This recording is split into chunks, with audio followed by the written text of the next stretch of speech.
Peace, real peace, ultimate peace does not come when we can control our circumstances. Peace, real peace, ultimate peace comes when we are not controlled by our circumstances. In the midst of some of my most difficult years, I started seeing a Christian counselor, and on a dreary winter day, he asked a wonderful question. He was talking about a problem I was having. He asked, "Ricky, what do you want? Like, what do you want God to do for you?" And I wasn't quite 30 yet, but I had already observed how there were people who seemed to have everything going for them, and yet they were miserable. And yet there were other people who had very little and were always in difficult circumstances, and yet they had joy. So maybe to look a little more spiritual than I really was, and with a pinch of sincerity, I looked at him and I said, I want buoyancy. And he's like, "What? Like you want to float? Like I know you're a skinny kid, and skinny kids usually can't float. Like what do you mean? Like explain it to me." And I was like, "Well, it would be something like this. I'd get knocked down, but I'd get up again. And you'd never, ever keep me down." Wow, that's so profound, Ricky. Yeah, it just came to me, actually, right there in the moment.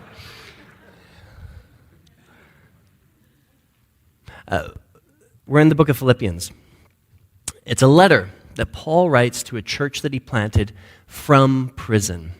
And we're about to get into a section where he talks about his difficult circumstances. He's in prison, his rivals are running amok, and he might be executed. What we're going to learn, as we've been learning through Philippians, is the joy of walking the Jesus way.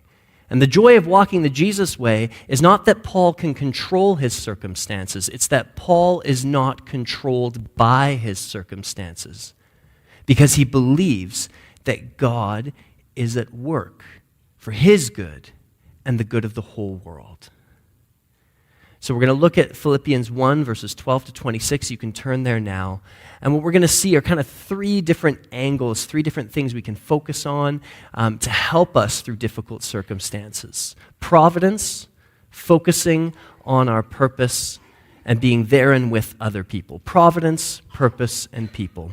So if you've got your Bible with you, you can turn to Philippians 1, starting at verse 12,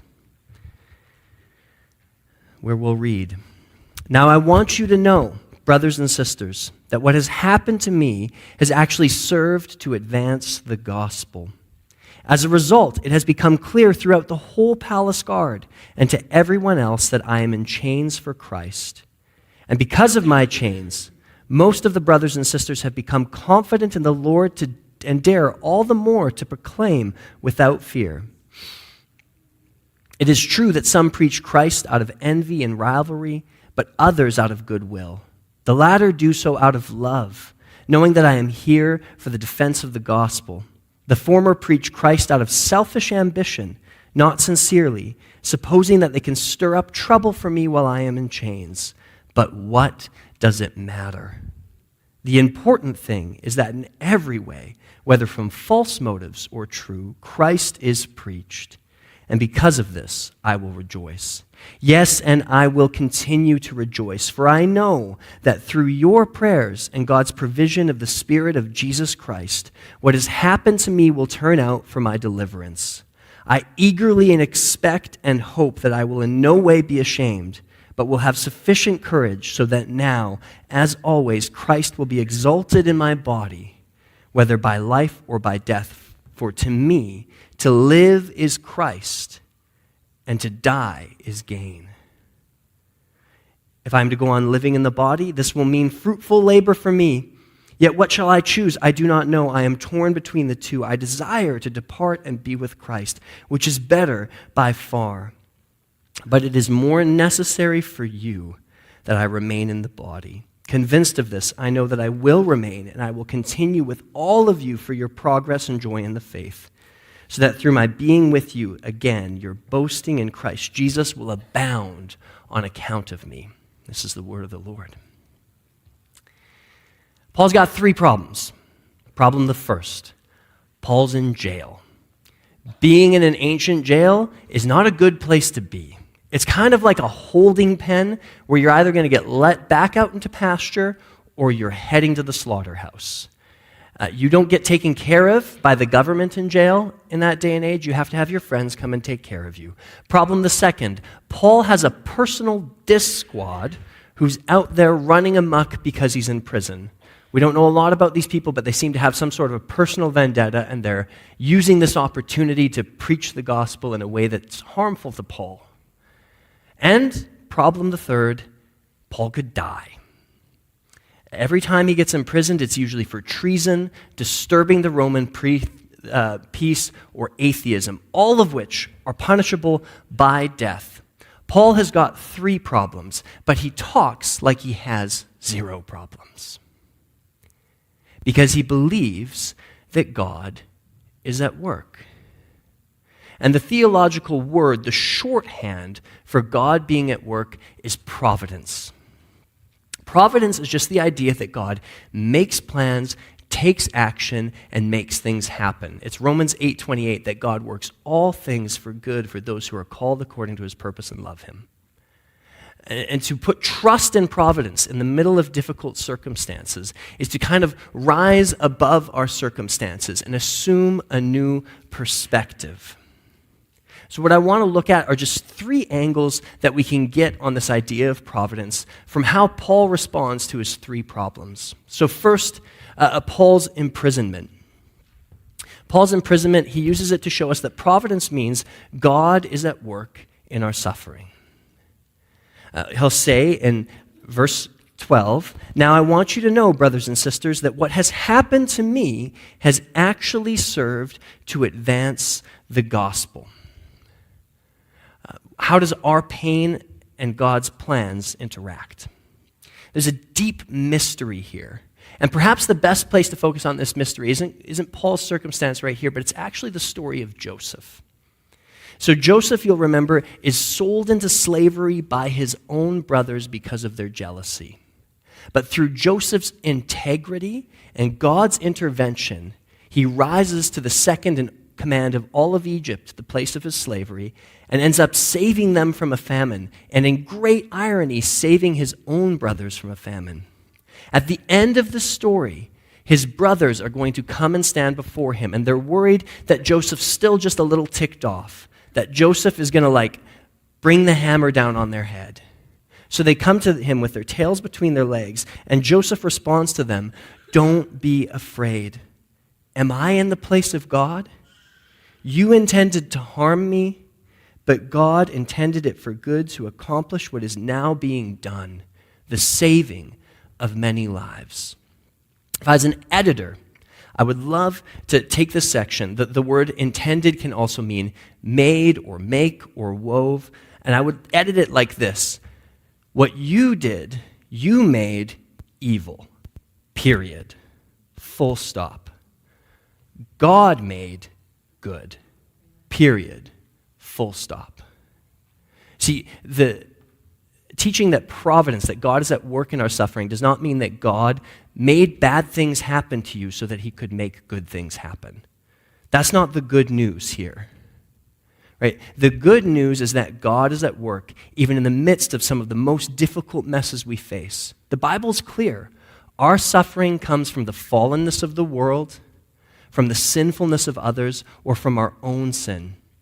As James will say, when someone's being tempted, they shouldn't say that God is tempting me. For God cannot be tempted by evil, nor does he tempt anyone. Right? God is not the source of the suffering. He doesn't do a bad thing to you to make a good thing happen. That's not the good news of providence. And we need to remember, not all of us get these Joseph moments. Right? Joseph and Paul can get a sense, hey, I can see how God is doing a good thing right now, even though it looks really bad. But in Hebrews 11, we're introduced to all these heroes of the faith who receive these promises from God. And many of them die before they see them come to completion. In verse 13, we read, and this is about Abraham and David, all these people were still living by faith when they died. They did not receive the things promised. They only saw and welcomed them from a distance, admitting that they were foreigners and strangers on earth. So again, the message of believing that God is at work even in our messes is not like, hey buddy, cheer up, get over it, push on. Not at all. We are supposed to rail against evil and suffering. The whole tradition of the Psalms of Lament is to bring our pains before God openly and honestly, and to trust, whether we can see it or feel it or know it, right now, God is at work. If it ain't good, it ain't over. That's the good news of the gospel. Second, how does Paul face this problem of his rivals? So, Paul's just laid out how there are some who are preaching Christ, but for selfish ambition. And at the end of that section, he says, but what does it matter? The important thing is that in every way, whether from false motives or true, Christ is preached. And because of this, I rejoice. See, Paul's going to show us that providence means God is at work on other people. Like, I don't know about you, but the first couple times I read this passage, I was like, did you fall and bump your head in prison, Paul? Is this the same guy that we read in other letters who is so vehemently defending the gospel? Like, who is so actively fighting against the things that are wrong that people are saying? And yet here he's saying, what does it matter? The important thing is Christ is preached. Well, a couple perspectives. Some say it seems like these people preaching are not necessarily preaching heresy. They're preaching something true. They've just got bad motives. That might be the case. The other thing to remember is Paul is not writing to these rivals in this letter. He's writing to his friends at this church who know about them. But whatever the case, I think it gives us a glimpse into Paul's own heart. Behind all the passionate defense of the gospel, behind all the vehemence in his language, Paul's actually not that stressed out. Why? Because God is at work on other people. This is like a major theme of the book of Philippians, that God is the one at work on us. In chapter 1, verse 6, right, Paul said, that God will finish the work that he started in the Philippians. In chapter 2, right, he'll talk about how we need to work out our salvation with fear and trembling, for it is God who works in you to will and to act in order to fulfill his good purpose. And in chapter 3, he'll be talking about those who are turning back to the Jewish law. And he'll say to do that, that's like turning back to a pile of used cloths in comparison to knowing the glory of Jesus. You shouldn't do that. And all of us who are mature, right, think the way I'm talking about it, that Jesus is over the law. And if on some point you think differently, that too God will make clear to you. The Greek there is confusing, but most commentators say, basically Paul's saying, if you think differently than me on this, God's going to bring you around to my side. God is at work on other people. Now, does that mean that we don't correct each other? Absolutely not. Does it mean that integrity doesn't matter? Absolutely not. Paul is massive on both of these points, but it does mean we could be a little bit less stressed out about it. And this is one of the tricks about the Christian faith, and I see it all the time. People start taking their faith really seriously, or they come to faith, and Christianity is a faith that is based on truth, on exclusive truth claims. This is true, this is not.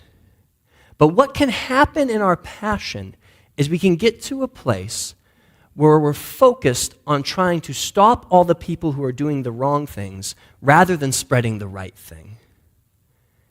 And there's a world of difference between like the lived experience of people who are focused on everything that's wrong and focused on spreading what's right.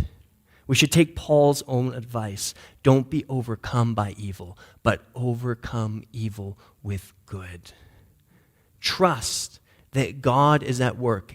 Right? For Paul, it's like, look, these guys are preaching from false motives. Either God's going to bring them to justice and judge them, or the Jesus that they preach is actually at work in their lives, and he's going to bring them around the right way.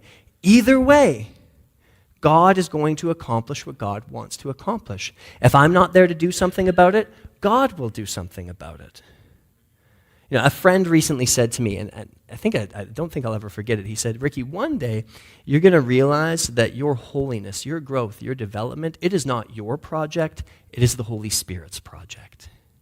One day you're going to realize that other people's growth and development is not your project, it's the Holy Spirit's project.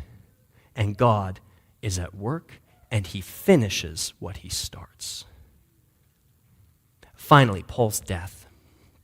From his death, we're going to learn that providence puts things in the perspective of eternity. So Paul will say in verse 20, I eagerly expect and hope that I will in no way be ashamed, but will have sufficient courage so that now, as always, Christ will be exalted in my body, whether by life or by death. For to me, to live is Christ, and to die is gain.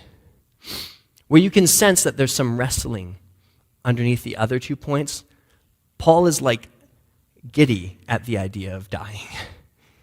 He's like, actually, if I had the choice, I would choose that because it means that I get to go where everything's been heading for all time, to Christ. And the perspective that we get from Providence is to focus on the end instead of the middle. To focus on where God is taking everything. Where is he taking everything? To that beautiful moment when heaven and earth collide and Christ is in all and through all and by all and for all and to all. That's where we're heading. Right now, we see him as if through a mirror dimly. Then we will see face to face. In a different situation, Paul will put it a different way. In Asia, he was doing some ministry, and it led him to the point to despair of life itself, he says. And in a letter to the Corinthians, he says, but I've learned that God puts this treasure of the gospel in these jars of clay to show that the glory is from him. And then he says in 2 Corinthians chapter 4, verse 16, therefore we do not lose heart, though outwardly we are wasting away, yet inwardly we are being renewed day by day. For our light and momentary troubles are achieving for us an eternal glory that far outweighs them all. So we fix our eyes not on what is seen, but on what is unseen, since what is seen is temporary, and what is unseen is eternal. The pain will not last forever. The weight of the regret of the mistakes that we carry will not last forever. The stain of the trauma that we've experienced will not last forever. The peace will last forever. The joy will last forever. One day, every tear will be wiped from our eyes. Pain will be snuffed out. Death will be put in its grave, because these things were for a little while, but the love lasts forever. This is the good news.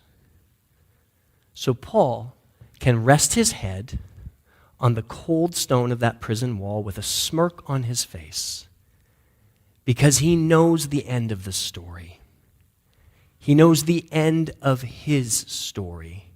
Paul will not be defined by his circumstance, because he knows that God is at work to bring all things together for good for those who love him and who are called according to his purpose.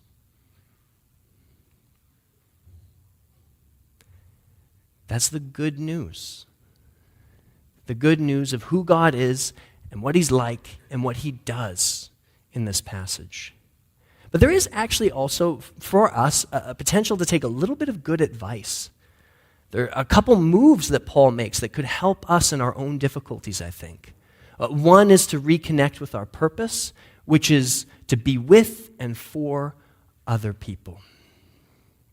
To reconnect with our purpose, which is to be with and for other people. So the letter of Philippians, it comes in a context that I think we could almost imagine in our own situation. So imagine somebody from our church feels called by God to go on mission somewhere far away. And while on mission, they end up thrown in prison. And for some reason, we can get somebody to them in prison to visit with them, to care for some of their needs. And that person comes back to our congregation onto the platform, and they've got a letter from this friend of ours who's in prison. Right? Hearing Philippians, like the church at Philippi must have heard it, would be a little bit like sitting there and being like, well, how's he doing? Like, is he okay? Like, our friend is sitting there in jail. Like, what's going to happen to him? Like, how's he doing? And the problem is if you're sitting there with that perspective, waiting on the edge of your seat to see how Paul is doing, you start reading this letter and you realize that Paul doesn't really care how Paul is doing. Paul cares how the gospel is doing. He begins and ends this section.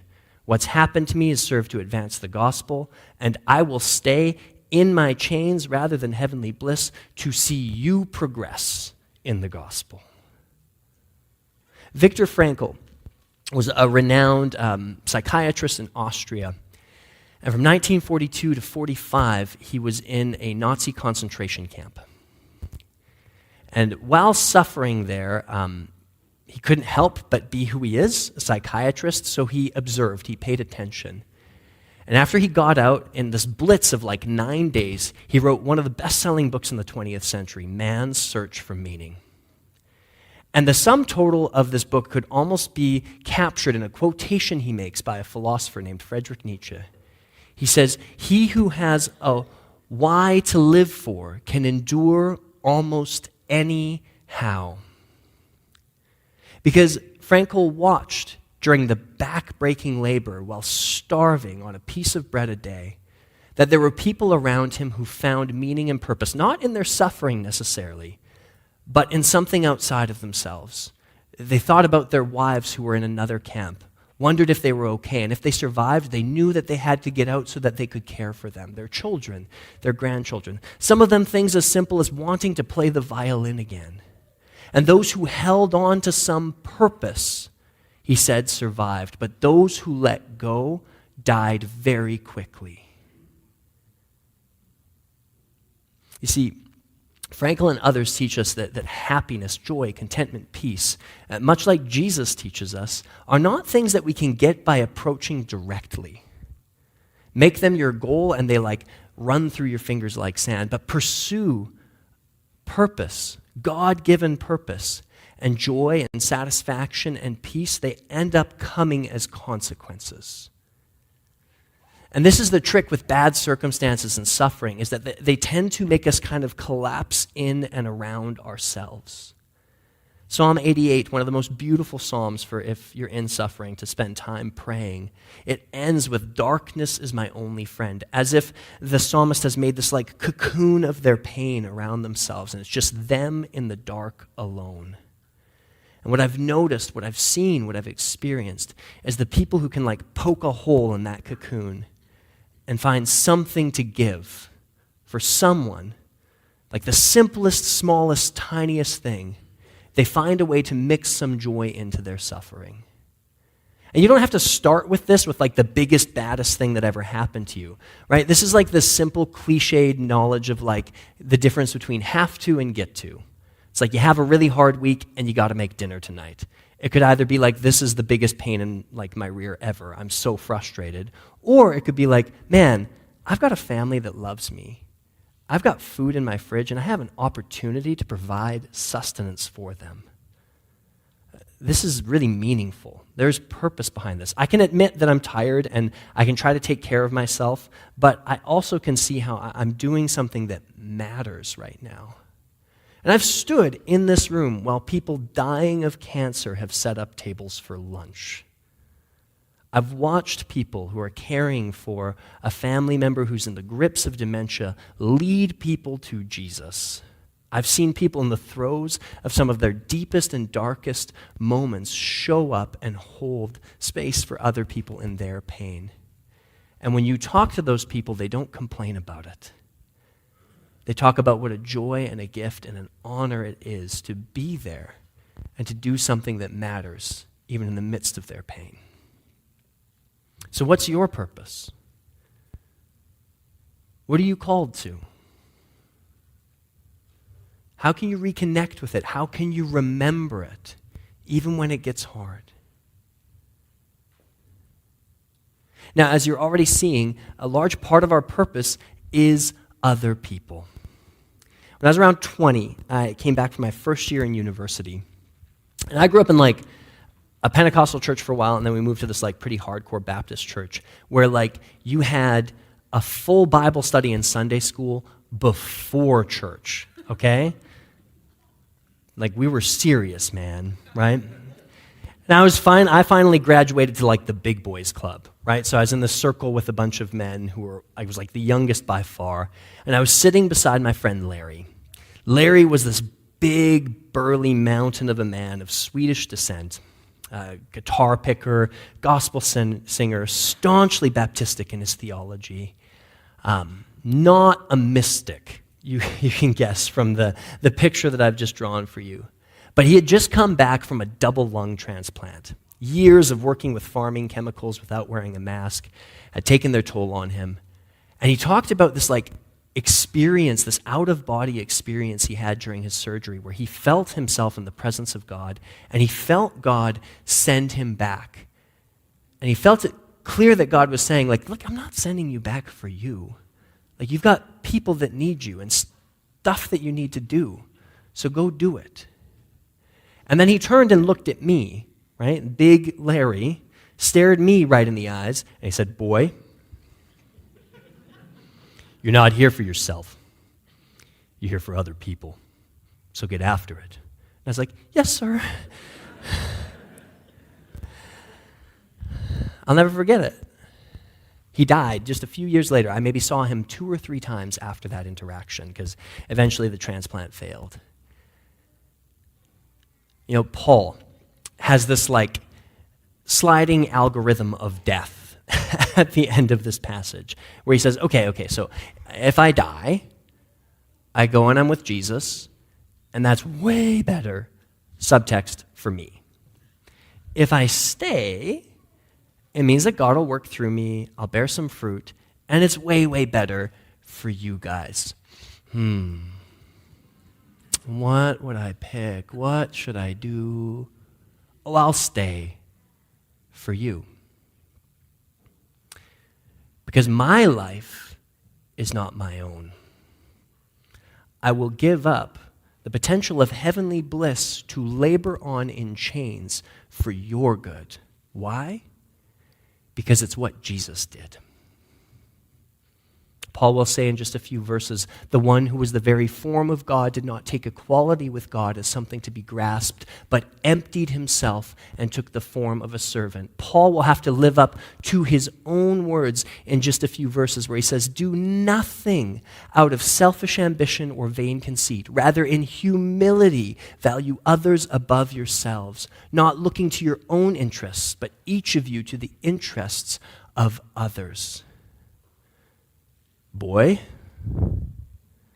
your life is not about you. You know, we have to talk about it just really briefly. Some think that Paul, because he mentions it as if it's a choice, some think that Paul is actually contemplating taking his own life here. Very, very small number, which is kind of ridiculous to me because Paul is very clear. His logic is rock solid. No, my life isn't about me. Not even when it comes to the potential to go and to be with Jesus. My life is for you. That's what I'm here for. Now, if anybody is in a helping profession, or if you've been in a helping profession, you'll know that it's like this like mixed bag when you're in a helping profession, you're going through something tough yourself. There's a little bit of a gift getting to be with other people and their problems when you're going through stuff.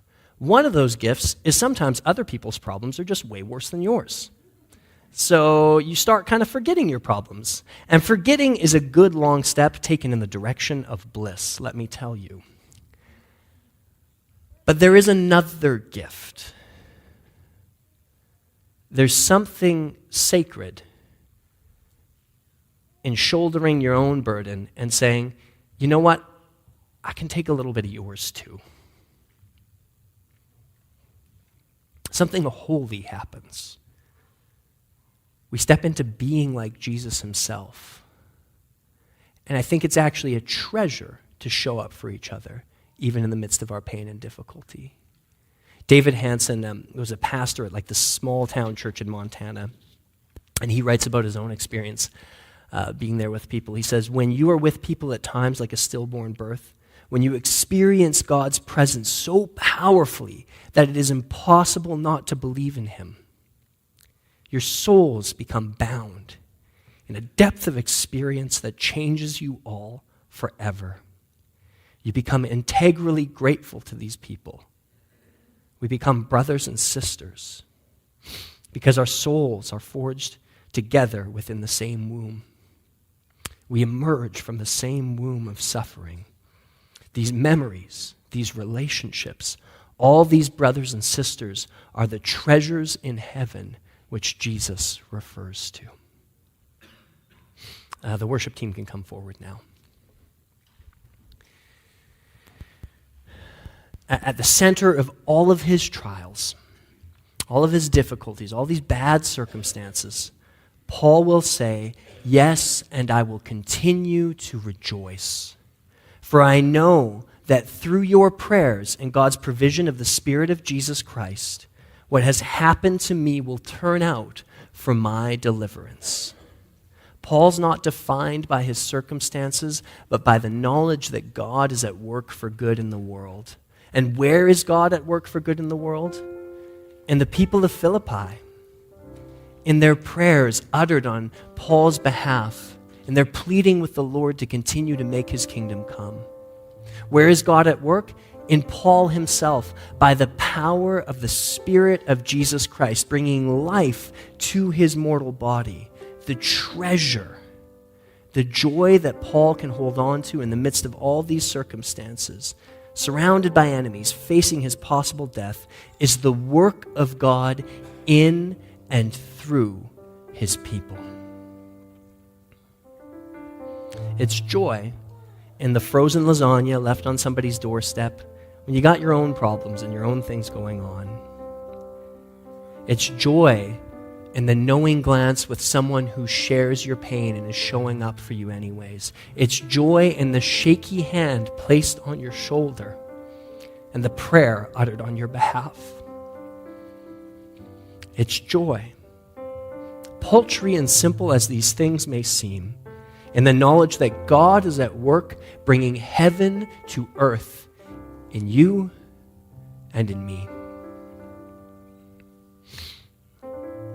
And God finishes what he starts.